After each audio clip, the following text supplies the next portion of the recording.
welcome to the podcast, Amazing Tales from Off the Beaten Path. I'm your host, Mike Allen.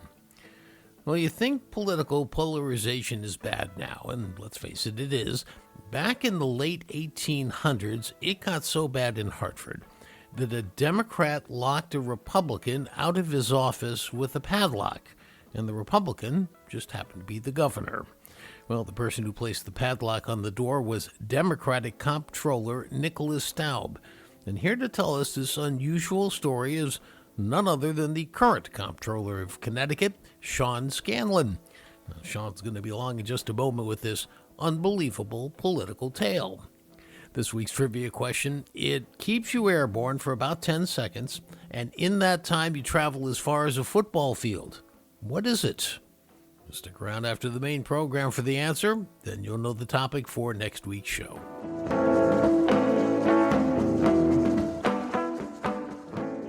Well, today we got a story about 3 difficult election cycles in Connecticut way back in the 1800s when governors back then only served 2-year terms. Today, of course, it's 4 years. Now, when the election results were too close, they used to settle it by sending it over to the General Assembly, the legislative branch. But what happens when the General Assembly then can't decide? Well, in this instance, the Comptroller decided to take matters into his own hands in a rather memorable way. Now, who better to tell us what happened than the current Comptroller of Connecticut, Sean Scanlon? Sean is serving his first term as the elected Comptroller for a 4-year term. Now, he's also served before that in the General Assembly. He was there for 8 years, including as chairman of the Finance Committee. Now, that's the committee that determines not only the tax rate, but what items get taxed. So he's seen both sides, the legislative and the executive branches, that are involved in this great political tale from nearly 150 years ago. Yes, it was one of Sean's predecessors, Comptroller Nicholas Staub, who plays a major role in this story, along with the governor at the time, Morgan Bulkley. Staub was a Democrat and Bulkley was a Republican, and as you're going to hear, that was just the start of their disagreements. Well, Sean Scanlon, I have been looking forward to chatting with you because we're going to talk about this great story, but we don't want to give away that story yet. I know you've got the details, and I'm looking forward to it because I think there are a couple versions, and we'll straighten all that out.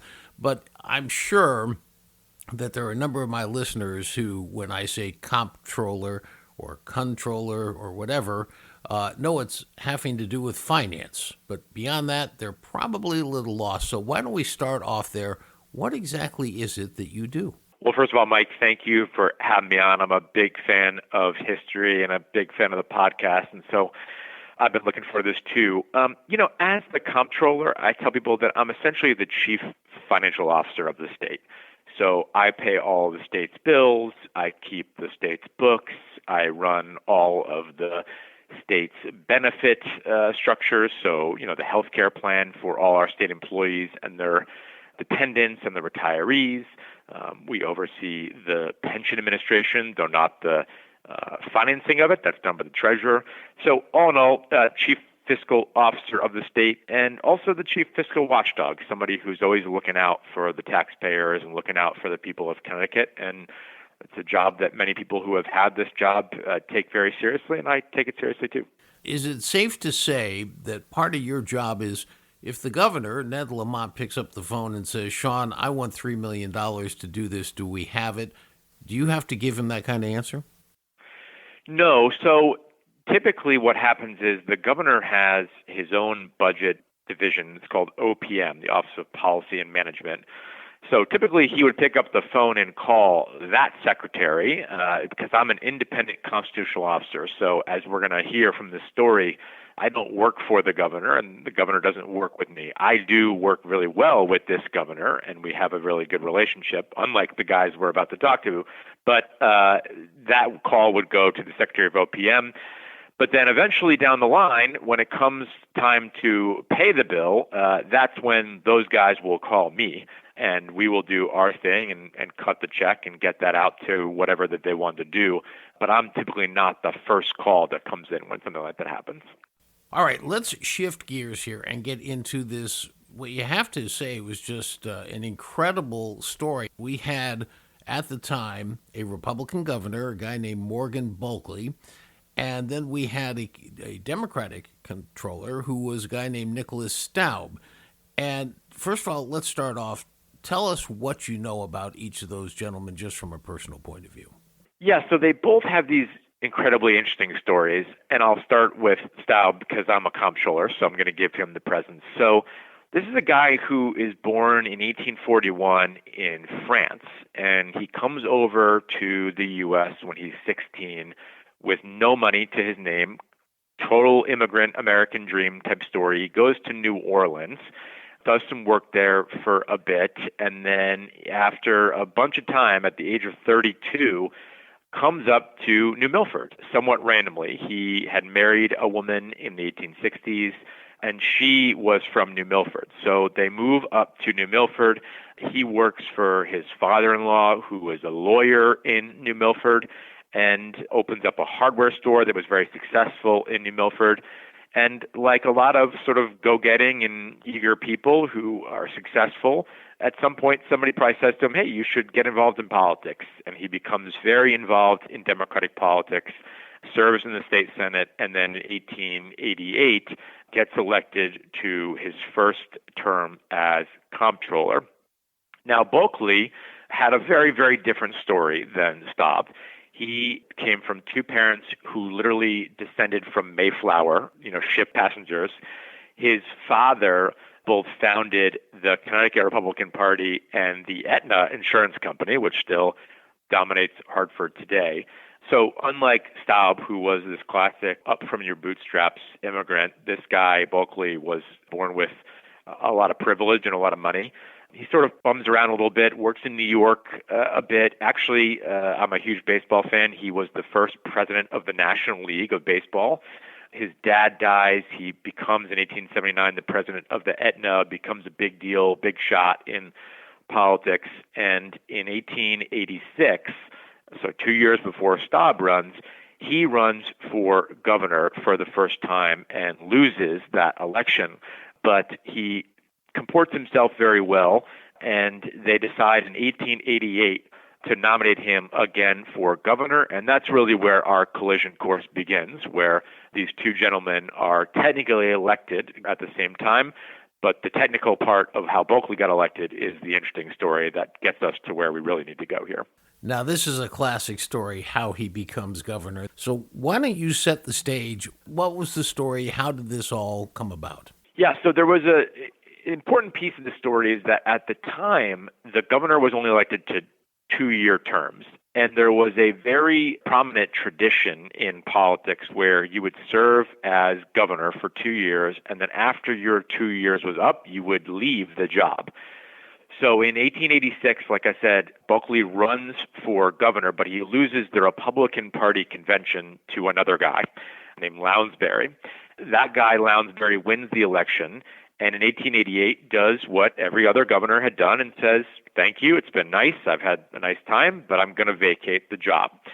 So Bulkley runs, he wins the nomination this time, and he runs against a Democrat named Luzon Morris. And Morris beats Bulkley by a few thousand votes, but not by a majority, which is a very important distinction here. And so when that happened back then, and there was no majority, they would kick it to the legislature to decide the election. And because the Republican-dominated legislature had the majority, they gave Bulkley the governorship despite the fact that he had technically lost the popular vote to the Democrat Morris. By modern standards, he probably would not have been elected, but because they kicked it to the legislature and his party controlled the legislature, he becomes governor at the same time that Staub becomes the comptroller, who was elected with a majority in 1888. And these two guys find themselves on a bit of a collision course from then on. So now you've got a Republican governor, a Democratic comptroller. As you pointed out earlier, constitutionally they're separate and one doesn't work for the other. But then it gets a little bit weird where something happened. What was the story behind that? So Bulkley gets elected in 88. He is governor for 2 years. He spends most of his time, according to history, of just running the Etna, which is what his day job was, and he's kind of doing the governor on the side. But then he makes this big decision in 1890 and says, you know what, I don't want to give this job up. I want to run again. And despite that tradition, he loses the convention because his party says, no, you're a nice guy, Mr. Bulkley, but we like this tradition. He loses the convention. The guy Morris, who he had technically lost to but still beat in 1888, comes back. He runs again. He wins the popular vote against the guy the Republicans nominate. But what happens? There's a stalemate because now, unlike when Bulkley is first elected in 1888, the Democrats now control the state Senate and the Republicans control the House. And spoiler alert, in the 1890s, these people couldn't agree on anything. They start having this massive fight, and they can't figure out who to put as governor. So guess what happens? Bulkley stays. And this really upsets Mr. Staub. So he gets reelected in 1890 by a large majority. He gets 52% of the vote, which at the time was a big landslide compared to these other close elections. And they certify his election and only his election, meaning he's the only constitutional officer that actually gets their election certified. The rest of the guys, including Governor Bulkley, are still like in this weird limbo period where they can't leave office because they haven't certified a new winner. And that's when the famous lockout occurs, because according to this urban legend, Mike, as a protest against the Republican election denialism, if that rings a bell to some listeners, Staub puts a padlock on the door of the governor's office in the Capitol to keep Bulkley out of his office, to force the legislature to figure out who won the election and who should have the job, because he definitely doesn't think that it's Bulkley. And he puts this padlock on. He thinks it's going to make a big difference. But Bulkley comes to work, and he brings a crowbar. He breaks the door down, and from then on, he becomes known to history as Governor Crowbar. There are so many versions of this story, and I'm so glad you finally cleared it up. That is the first time that it has made true sense to me. So I'm just wondering, just like one president leaves another president a letter in the Resolute desk, did Staub leave successive comptrollers this story? No, he didn't leave successive comptrollers this story, but when I got elected, there is only one portrait of a comptroller hanging in the executive sort of area of my office. And it's a young guy with this fantastic beard. And right when I took over, I said, hey, who the heck is this guy? My predecessor told me the story of the famous lockout incident. The portrait still hangs outside of my office to this day. He became a very famous guy. But the story doesn't end there, Mike, because the story really ends in the next year. And if you're ready to get into that, I'm ready to rock. I'm there. Let's go. Okay. So we get a third election that happens in 1892, right? So they never actually figure out who wins the 1890 election. And shockingly, Bulkley just keeps being the governor for a whole other 2 years. So now we've got this tradition completely gone of 2 years. He's gone past that. He serves a second 2 years.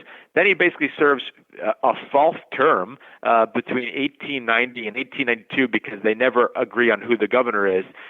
So by 1891, Staub just can't take it anymore. He does the lockout, right? But then in January of 1892, he makes this unilateral decision. And he says, you know what?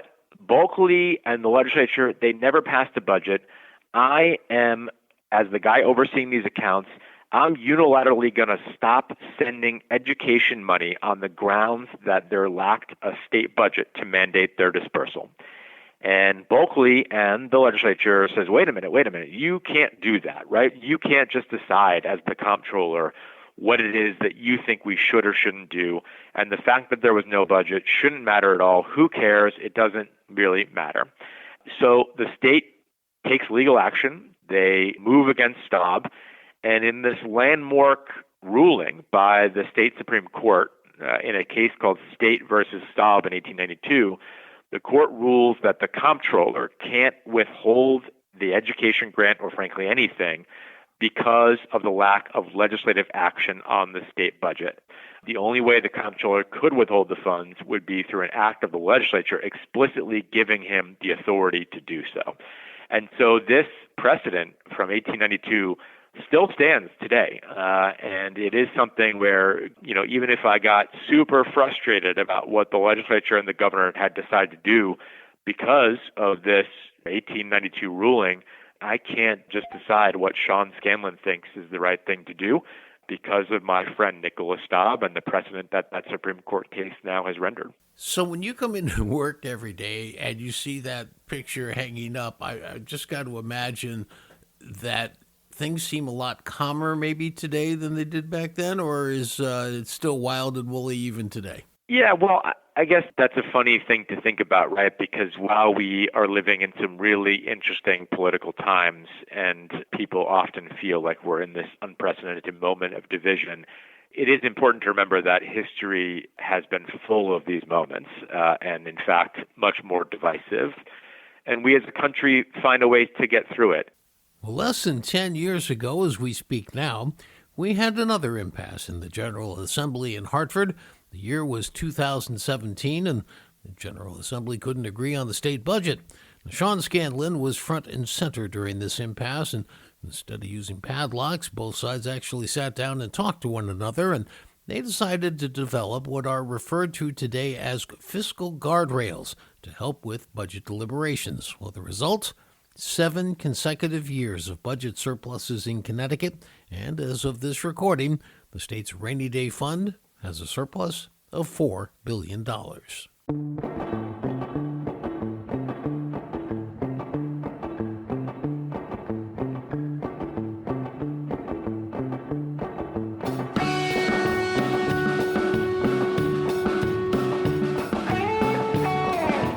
Wraps up this episode of Amazing Tales from Off the Beaten Path.